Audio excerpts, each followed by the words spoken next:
July 17, 1943. The dirt strip at Dobadura, New Guinea, sat carved out of the jungle just south of Buna.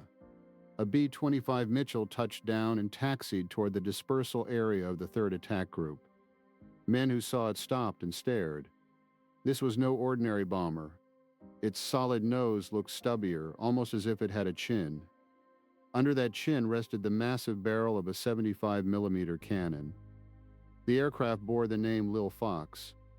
The pilot who climbed out was Lieutenant Colonel Pappy Gunn. He walked up to the first man he saw and demanded, "Well, when the hell do we leave?" The soldier stammered that he had just arrived. Gunn bellowed back, "Why, you damn fool. I want to go to Rabaul. I'm here to show you young whippersnappers how to shoot the hell out of Rabaul 5 times a day."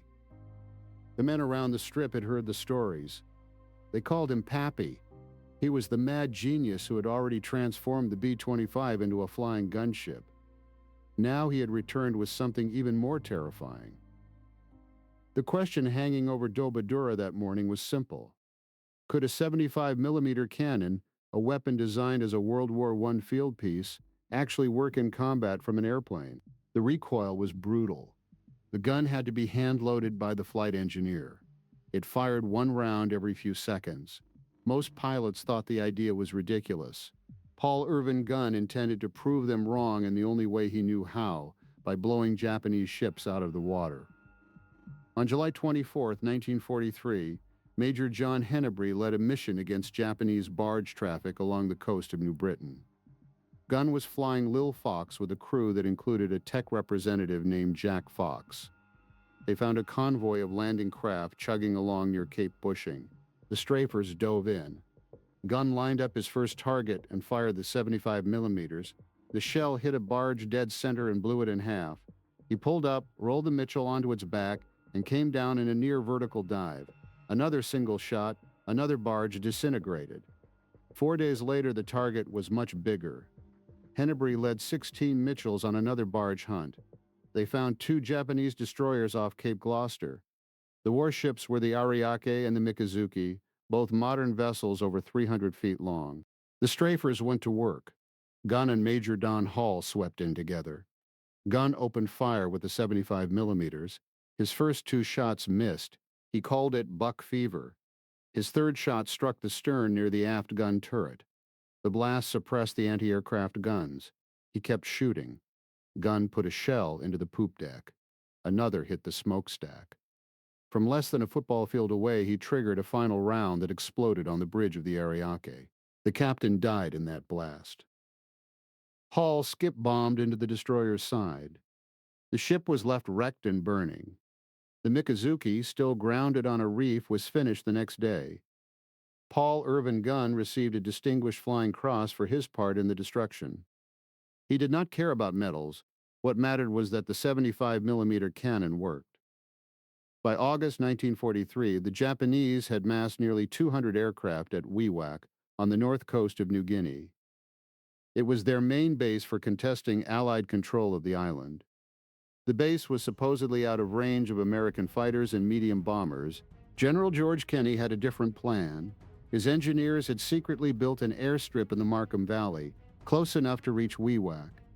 The strafers were ready.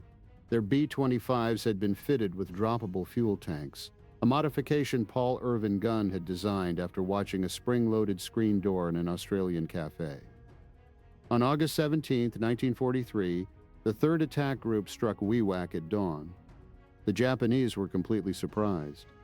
Their aircraft were lined up wingtip to wingtip for inspection and engine tests. It was a strafer's dream. The Mitchells came in low, all guns blazing. Flames poured from their noses. 50 caliber machine guns tore through the parked planes. Parachute fragmentation bombs scattered wreckage everywhere. In a matter of minutes, the cream of the Japanese Army Air Force in New Guinea was reduced to burning scrap. Follow-up raids continued through the rest of August. When it was over, conservative estimates put the total at 175 Japanese aircraft destroyed. The cost of the 5th Air Force was 2 B-25s, 3 B-24s, and 6 P-38 fighters. It was one of the most complete and least expensive victories in air power history. Pappy Gunn and his strafers had paved the way. The gunship revolution was complete. The road back to the Philippines was open. In early December 1943, Julie Gunn approached the iron gates of Santo Tomas internment camp. She was 17 years old, and her body was encased in a full plaster cast from chest to hips. The guards knew her well by now, the girl in white plaster who came to renew her papers every few weeks. They waved her through without a second glance. Inside that hollow shell of plaster, hidden in the spaces between bandage and bone, she carried small packages of food, folded notes, and money. The cast was her vault, her weapon, her only way to strike back at the Japanese who held her family. Julie moved through the blind spot the family had discovered near the inner wall. Her brothers Nath Gunn and Paul Gunn, along with their sister Connie Gunn, were waiting there.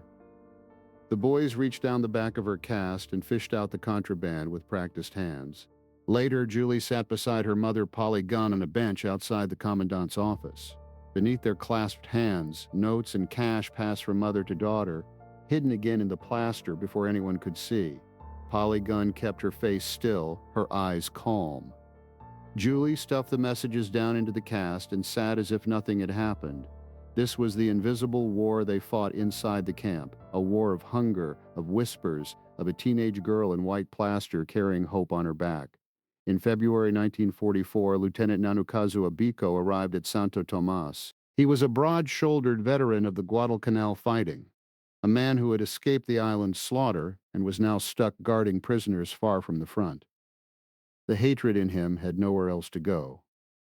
From his first days in the camp, he took personal command of the evening roll calls. He forced every internee to bow with military precision and beat those who failed to grovel deeply enough. One afternoon, he found an elderly woman sitting on the ground near the infirmary. She was weak and sick. She did not rise fast enough. Abiko pulled the scabbard from his belt and beat her with it while the other prisoners watched, helpless and silent. Abiko was an equal opportunity sadist. Age and gender meant nothing to him. He beat an 11-year-old boy unconscious when the child turned his back instead of bowing. The internees called him shitface, but only in whispers. His arrival marked a turning point in the camp. The days of relative leniency were over. Food rations grew thinner as the Imperial Army hoarded supplies for the coming American invasion. Men who once weighed 180 pounds dropped to 120. Polly Gunn rationed their remaining Red Cross packages as if each crumb were gold. Her youngest son, Nath, took greater risks each week, stealing vegetables from the gardens and dried fish from the guard's kitchen. He was caught once and beaten so badly that the boot stomping left a permanent dent in his ribs. He did not stop, half a world away in New Guinea. Paul Irvin Gunn was driving himself past every physical boundary a man can cross. His left pinky had been broken so many times from working on engines and airframes that it hung at a useless, crooked angle. It only got in the way. He went to Doc Gilmore, the flight surgeon, and demanded the digit be amputated. Gilmore told him he was not qualified to operate. Gunn did not accept that answer. He found a surgeon at a field hospital, pulled his Colt .45 pistol, pressed the muzzle against the broken finger, and said, "Either you cut it off or I blow it off, and you clean up the mess." The surgeon complied. Afterward, Gunn carried the severed finger in a jar. He called it his wicked digit. Around the 5th Air Force, it became a relic, a dark talisman of the man who refused to stop. A few weeks later, in April of 1944, some of Gunn's old friends from the 3rd Attack Group decided to prank him while he slept. They rolled an explosive charge down a hill toward his tent. The blast blew Paul Irvin Gunn clear out of his cot and left him critically injured. One lung collapsed. He lay on the ground, gasping for air, barely conscious. Doc Gilmore reached him first and went to work. He stabilized the wound, got him breathing again, and rushed him to the nearest field hospital. Gunn survived. He never blamed the men who set the charge. He knew they meant no harm, that in the culture of the strafer squadrons, you only pranked the men you respected. But the cost was steep. He spent weeks recovering, his body weaker than it had ever been. And still he kept the jar with the wicked digit nearby, a small monument to the price of the war he was still fighting. October 20th, 1944. Paul Irvin Gunn, a 44-year-old lieutenant colonel, stood in a landing craft churning toward White Beach on Leyte Island. Around him, the might of the American Navy filled Leyte Gulf, battleships, cruisers, destroyers, all hammering the shore with their main guns. Overhead, Navy fighters orbited protectively while dive bombers streaked down on targets behind the beach. For Gunn, this moment had been nearly 3 years in the making. He had left Manila on Christmas Eve of 1941, promising his family he would return. Now he was back in the Philippines, not as a civilian airline manager, but as the tip of the spear for General MacArthur's invasion force. His mission was not to fight in the front lines, but to build. The small airstrip on the Catasane Peninsula near Tacloban had to be operational within days. Gunn landed with a hand-picked crew of 50 troubleshooters and immediately set to work. The 7th Cavalry had cleared the strip of Japanese defenders, and Gunn's men began repairing buildings, scrounging equipment, and lengthening the runway. The Japanese did not make it easy. They attacked the beachhead almost daily, sending low-flying fighters to strafe the beaches and bomb the men building the runway. Gunn organized Filipino volunteers to help carry the heavy steel Marston matting into place. He recruited nearly 1,500 local workers over the coming days, and together they laid the foundation for what would become the most critical piece of real estate in the Philippines. On October 25th, the situation turned desperate. The Japanese fleet had sailed to attack the invasion force, and the small escort carriers protecting the beachhead were taking heavy losses. Navy pilots, low on fuel and ammunition, had nowhere to land. The fast carriers had gone north to fight another battle. The unfinished strip at Tacloban was their only hope. Gunn knew what to do. He had spent years aboard aircraft carriers in the Navy, and he understood the role of the landing signal officer. He found 2 metal frying pans, strapped a flashlight to each handle, and stood at the edge of the runway as rain began to fall. When the first Navy plane appeared overhead, he stretched his arms out, using the improvised paddles to guide the pilot down onto the darkened strip. One by one, the planes descended. A Japanese bomber tried to sneak into the pattern, pretending to be an American aircraft, but pulled away at the last moment and bombed a landing craft offshore. The burning ship cast an orange glow across the entire peninsula, and from that point on, Gunn's paddles were no longer needed. The remaining planes touched down safely. He saved as many as 20 Navy aircraft that night, and not a single crewman was killed. On October 30, a lone fighter bomber raced over the wave tops of Leyte Gulf, evading radar detection, and caught the airfield by surprise. Gunn was in his Jeep when the plane roared overhead, strafing the runway. A phosphorus bomb landed a few feet in front of his vehicle. The explosion blew him out of the driver's seat and flung him to the ground. He lay sprawled and unconscious for several moments before climbing shakily to his feet. He took a few jerky steps, crying out in agony, then collapsed face down on the cold steel runway he had done so much to build. 2 pieces of shrapnel had torn through his left arm above the elbow. The doctors at Leyte cleaned the wounds and sewed him up, believing he would make a full recovery. They sent him back to Australia to heal. But something was wrong. A fragment of phosphorus had lodged deep in his arm, burning out the nerve until it was brittle and raw. Loud noises would soon make that nerve vibrate like a tuning fork, causing his arm to swell in agony. He drifted in and out of consciousness, slipping into a full coma by the time he reached the hospital in Brisbane, unaware that his greatest ordeal was only beginning. Far away in Manila, inside the walls of Santo Tomas internment camp, the Gunn family was also reaching a breaking point. Food rations had been cut to less than a handful of rice per day.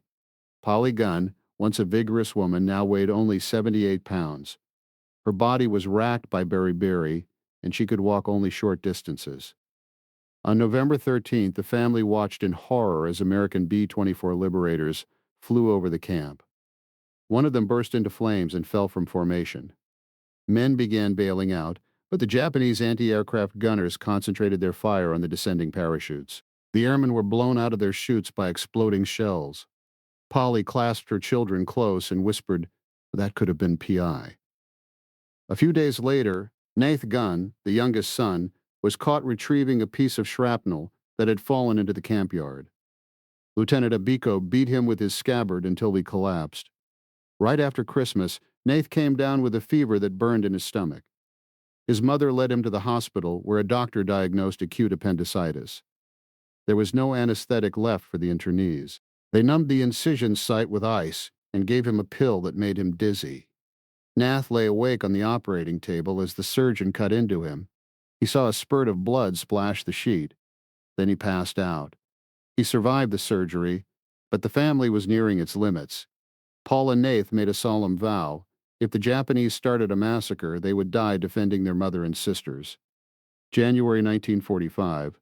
Paul Irvin Gunn lay in a narrow bed in Ward 6 of the 42nd General Hospital in Brisbane. His left arm was swollen to twice its normal size. The skin stretched tight and hot to the touch. Every sound in the ward sent a spike of agony through that arm: the clomp of boots on wooden floors, the clatter of a metal tray.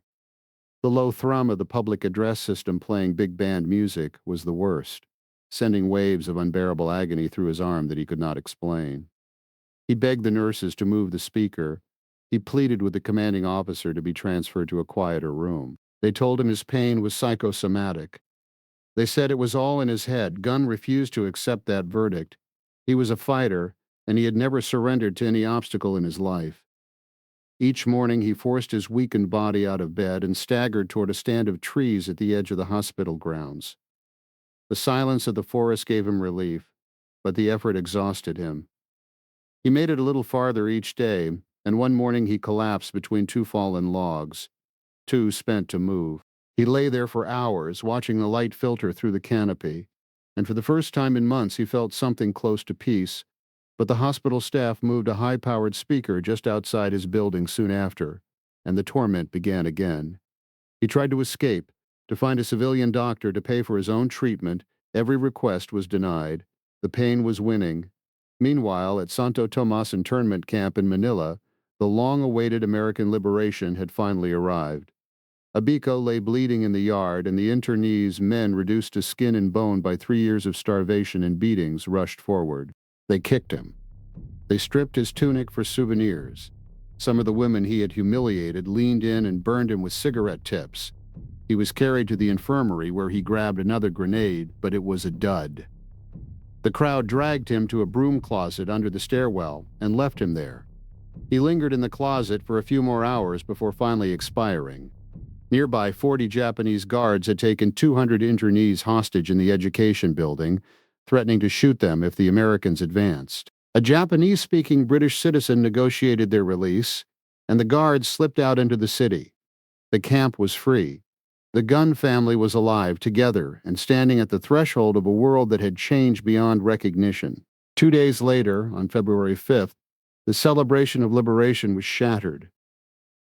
A Japanese artillery shell slammed into the main building of Santo Tomas while the Gunn family sat at a hallway table.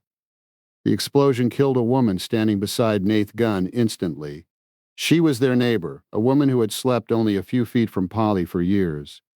A chunk of masonry tore away part of another woman's face, exposing a severed artery in her neck. People were screaming, running, falling everywhere. An army medic appeared and grabbed Nath Gunn. He pointed to the woman with the ruined face. "See that squirting?" he said. "Hold it and do not let go." Nath Gunn slid his fingers into the wound and held the artery. He and others carried her down the stairs to the infirmary. A doctor clamped the artery and told Nath Gunn he could let go. His fingers were covered in her blood. He stepped outside into the hallway, dazed across the dying city. Guillen Sanchez moved through shattered streets. He had set out to rescue the Gunn family's most treasured possession, the spool post bed that Polly's father had built as a wedding gift. What he found instead was the Gurevich home in ruins. Leo Gurevich lay dead in the front yard, shot repeatedly. His daughter Eva was face down in the street, still alive but bleeding from a head wound. Sanchez scooped her up and carried her to safety. The spool post bed was destroyed. The symbol of the Gunn's pre-war life was gone. Within days, the Army Air Force evacuated the family out of the Philippines.